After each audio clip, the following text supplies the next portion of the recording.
आपने अपने लिए 2026 एग्जाम को टारगेट रखा है, तो प्रॉब्ली आप अब तक अपनी प्रिपरेशन शुरू कर चुके होंगे और अब एक ऐसा स्टेज आता है जहां आप 3-4 महीने बाद जब आप अब तैयारी लगता है कि मोमेंटम में आने लगी है, वही टाइम होता है जब थोड़े डाउट्स माइंड में आते हैं, थोड़ी कहीं एक लगता है कि स्लम्प तैयारी में आना शुरू हो गया है। उसका रीजन ये होता है कि आप अपने को दूसरे लोगों से कंपेयर करने लगते हैं। आपको लगता है कि 4 महीने निकल गए और अब व्हेन वी आर इन सितंबर, तो नेक्स्ट ईयर एग्जाम से पहले अब लिमिटेड टाइम आपके हाथ में है और एवरी पासिंग डे वो टाइम कम होता जा रहा है। तो ये सब चीजें बहुत कॉमन हैं। अगर ये चीज आपके साथ हो रही है तो यू आर नॉट अलोन। ये शायद एक ऐसी चीज है जो शायद सब लोगों के साथ, सब कैंडिडेट्स के साथ इस तरह की सिचुएशन कहीं ना कहीं आती है। कुछ लोगों के साथ थोड़ा जल्दी आ जाती है, कुछ लोगों के साथ थोड़ा टाइम के बाद नजर आता है, बट डेफिनेटली बड़ा एग्जाम है, लंबा एक प्रिपरेशन पीरियड है और यहाँ पे कहीं ना कहीं किसी तरह के डाउट, सेल्फ डाउट्स आना, इस तरह की हिंड्रेंस आपकी तैयारी में आना, इट्स क्वाइट कॉमन। और अगर आपने अभी तक अपने लिए टारगेट तो रख लिया 2026 एग्जाम का, पर अगर आपने तैयारी शुरू नहीं किया है, this is the time. Procrastination बिल्कुल नहीं होना चाहिए। आपको विदाउट डिले अपनी तैयारी शुरू करनी चाहिए और आपके सामने अब टारगेट बहुत चैलेंजिंग होगा, बिकॉज एक अच्छी तैयारी के लिए अगर आप अपना मेंस का सिलेबस दिसंबर तक पूरा कर लेते हैं, you will be in comfortable position.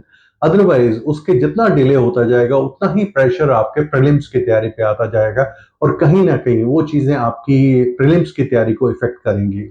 और प्रीलिम्स को आप कभी लाइटली नहीं ले सकते। प्रीलिम्स की अच्छी तैयारी के लिए आपको मेंस की तैयारी अच्छी है तो you will be in a comfortable position. So इस तरह की चीजें हैं कि जहां आपको पूरे एग्जाम सेटअप को समझना है और कहीं ना कहीं उन सब चीजों को एक अपने हर चीज को कंसिडरेशन में लेते हुए अपनी तैयारी को आगे बढ़ाना है। Always stick to your study plan. जो भी आपने अपने लिए एक स्टडी प्लान बनाया हुआ है उसमें आपने जो अपने लिए टारगेट सेट किए हैं, उन टारगेट्स को अचीव करने का अपना एम रखें। और अगर कहीं कोई चीज डिले हो रही है, किसी भी चीज में आपको लगता है कि आप कुछ टारगेट्स मिस कर रहे हैं, तो उनको आप अपने एफर्ट्स बढ़ाइए, थोड़ा टाइम बढ़ाइए अपनी चीजों के लिए, बिकॉज अब आपके पास लिमिटेड डेज है तैयारी के लिए। तो कहीं ना कहीं अगर कोई चीज आपसे डिले होती है तो उसको कवर करने के लिए आपको थोड़ा सा अपना टाइम बढ़ाना पड़ेगा, थोड़ा एफर्ट बढ़ाना पड़ेगा। और अब जब तैयारी कर रहे हैं तो आपके सामने अब चीजें क्लियर होती जा रही होंगी कि किस तरह के स्किल्स की आपको जरूरत है। जहां पे आप प्रीलिम्स और मेंस के लिए आप जब अपने लिए टारगेट लेके चल रहे हैं सामने, तो जैसे प्रीलिम्स में आपको ऑब्जेक्टिव टाइप क्वेश्चंस को सॉल्व करने के लिए जो स्किल्स की जरूरत है, प्रीलिम्स जीएस पेपर 2 के लिए आपको जो एप्टीट्यूड टेस्ट है उसके लिए किस तरह की स्किल्स, वहां पे कुछ मैथमेटिकल, कुछ रीजनिंग स्किल्स, कुछ लिंग्विस्टिक स्किल्स सीखने की जरूरत होगी। उन सब चीजों के ऊपर आप काम करें, देखें। आपको बहुत जरूरी है कि आप सही टाइम रहते हुए इन सब चीजों की तरफ ध्यान दें। अब आपके पास जो टाइम है इसमें अपनी प्रिपरेशन में रेगुलरिटी बनाए रखें, कहीं भी कोई गैप ना आने दें। कंटिन्यूअस रिवीजन होना चाहिए। व्हाटएवर यू रीड, आप जो पढ़ते हैं उसको आप दोबारा से रीड करें सो दैट वो थोड़ा रिइंफोर्स हो आपके माइंड में, और पीरियोडिकली उसको फिर दोबारा से रिवाइज करें सो दैट कि वो कॉन्सेप्ट आप पढ़ रहे हैं वो सब चीजें आपके माइंड में क्लियर हैं।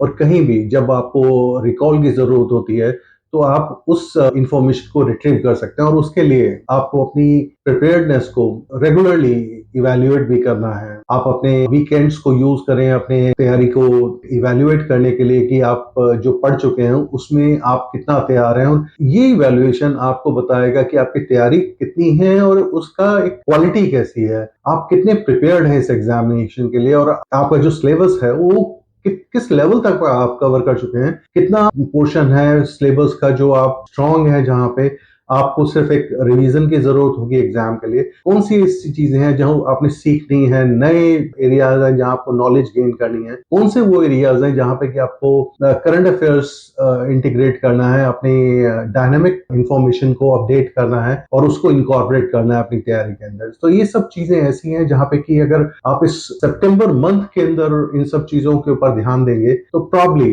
आप अपने मोमेंटम को कंटिन्यू रख पाएंगे और कहीं जो जहां पे भी स्लम्प स्लंप या स्लैकनेस आ रही है, उस चीज के ऊपर आप कंट्रोल करके वापस आप बाउंस बैक करेंगे अपनी तैयारी के लिए और स्ट्रेंथ के साथ, फुल स्ट्रेंथ के साथ आप अपनी तैयारी में अपना पूरा एनर्जी लगाएंगे और अच्छी तैयारी करेंगे। आई एम श्योर जो आपका ये अटेम्प्ट है 2026 का, it's going to be fruitful for you और उसके लिए आप अपने आप को बहुत अच्छी तरह तैयार करें। आप बताएं कमेंट्स में कि आप अगर कहीं कोई प्रॉब्लम्स फेस कर रहे हैं, किस एरिया में फेस कर रहे हैं और किस तरह की प्रॉब्लम्स आपको आ रही हैं, तो हो सकता है कि कहीं मैं आपको उस चीज में मदद कर सकूं या कुछ अपनी एडवाइस आपको दे सकूं। Wish you all the best, God bless you.